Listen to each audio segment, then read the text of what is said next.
We're talking the highball. The highball is a super simple concept.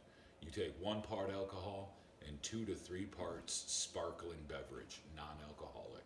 That can be soda water, that can be ginger beer. But where does the name come from? One version of the story refers to the cocktails being served in train cars. When the train reached up to speed, we're talking steam locomotives.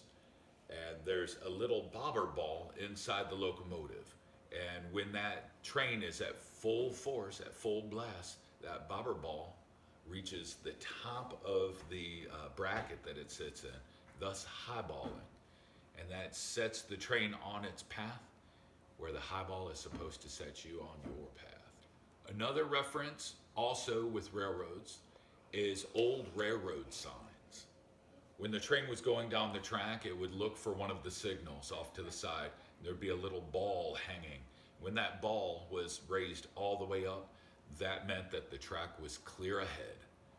A highball cocktail is a reference to that clear, smooth sailing for your evening of enjoyment. The last one's the easiest. That might make it my favorite.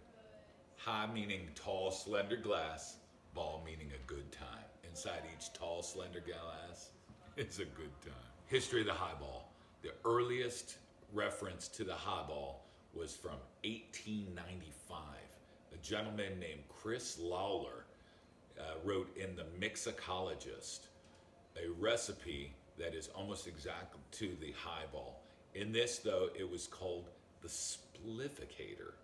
It was 30 years later that a man named Patrick Gavin Duffy claims to have introduced the highball to the States. In October of 1927, Duffy wrote to the New York Times that he poured his first Scottish highball at the Adams House in Boston. By far the most popular place throughout the world for the highball is Japan.